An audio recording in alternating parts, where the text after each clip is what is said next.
નર્મદા જિલ્લાના રાજપીપળા ખાતે જિલ્લાના પ્રભારી મંત્રી ઈશ્વરસિંહ પટેલની અધ્યક્ષતામાં સંકલનની મીટિંગ મળી હતી, જેમાં સર બીએલઓ અને અન્ય મુદ્દા આપ ધારાસભ્ય ચેતર વસાવાએ ઉઠાવ્યો હતો।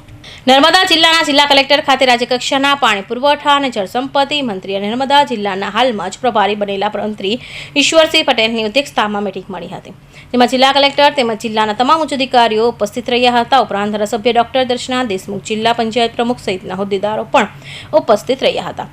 આ કાર્યક્રમમાં આદમી પાર્ટીના નેતા અને ડેડિયાપાડાના ધારાસભ્ય ચેતર વસાવા દ્વારા અનેક મુદ્દા ઉઠાવવામાં આવ્યા હતા અને જંગલના રસ્તાઓના મુદ્દા ઉઠાવ્યો હતો। સાથે સાથે ચૂંટણી 5ની કામગીરી એટલે કે બીએલઓ, શિક્ષકો તથા તેમજ કામગીરી કરવી પડે છે, જે બાબતે પણ તેઓએ સવાલ ઉઠાવ્યા હતા। બેઠક હતી, તમામ શાખા અધિકારી, કલેક્ટર શ્રી, એસપી સાહેબ અને તમામ લોકો ઉપસ્થિત હતા।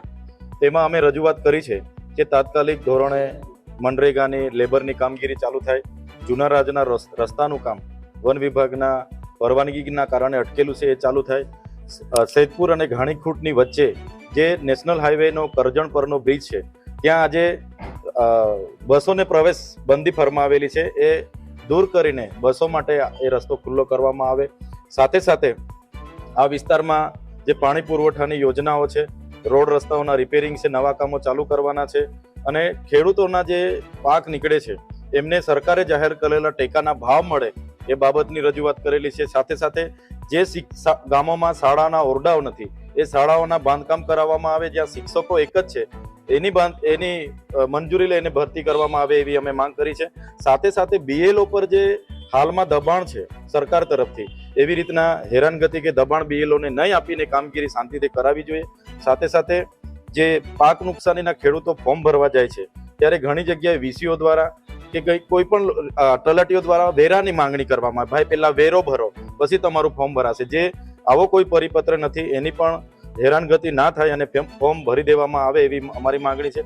મંત્રી ઈશ્વરસિંહ પરમારે પણ આ બાબતે ખાસ સ્પષ્ટતા કરી હતી। 6 મહિના સુધી વરસાદ પડવાને કારણે રસ્તાઓ ડેમેજ થયા હતા, રિપેરિંગ વહેલી તકે કરાઈ રહ્યું છે અને મંત્રીએ તો કહ્યું દીધું છે કે જે બીએલઓની કામગીરી છે તેઓ તો એમની ફરજ છે, એ કામ કરવું જ પડશે। ધીમી ગતિએ કામ ચાલે છે, કામગીરી દરેક કરવી પડતી હોય છે અને 7 ફેબ્રુઆરી સુધીમાં મતદાર યાદી બહાર પાડવાની છે, જે વહેલી તકે કરવું પડશે। જનરલી 3-4 મહિના વરસાદ પડતો હોય છે, ચોમાસું 4 મહિનાનો હોય, પરંતુ આખરે 6 મહિના સુધી સતત વરસાદ પડવાને કારણે તમામ રસ્તાઓ પર ડેમેજ થયા હતા। એ રસ્તાઓ તાત્કાલિક રિપેરિંગ થયા માટે પણ ટેલિફોનિક તરત સૂચના આપીને રસ્તાનું સમારકામ પણ કરવામાં આવ્યું છે। બીએલઓમાં જે રીતે મતદાર યાદી સુધારવાનો જે કાર્યક્રમ રાખવામાં આવ્યો છે એમાં સ્વાભાવિક છે કે આપણે બધા જ લોકોએ ભેગા થઈને કામ કરવું પડે। બીએલઓ તરીકે પણ બીએલઓ આવતા હોય છે, સાથે સાથે પાર્ટીના કાર્યકર્તા, દરેક પાર્ટીના કાર્યકર્તાઓ પણ પોતે ઇન્ટરેસ્ટ લઈને જે કામગીરી કરે ખૂબ સારી કામગીરી છે। હજી પણ બહુ ધીમી ગતિએ કામગીરી ચાલે છે। ફેબ્રુઆરીની 7મી તારીખ સુધીમાં તો એ મતદાર યાદી બહાર પડવાની છે, એ પહેલાં મહેનત કરીને અત્યારે જે મતદારીમાં કોઈના નામ નથી, બધા જ લોકોએ, હું હોઉં કે તમે હો, બધા જ લોકોએ આપણે ડોક્યુમેન્ટ આપીને આપણા નામો ફરી ચાલુ કરાવવાના છે।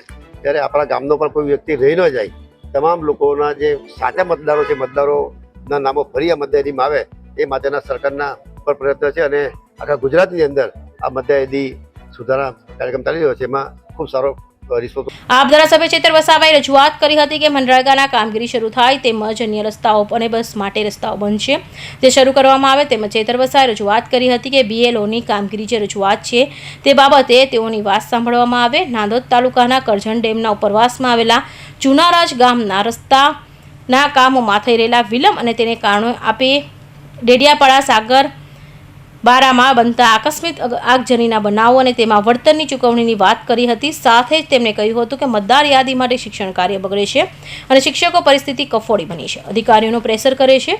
કૌશિક પટેલનો report, Hind TV news, Surat.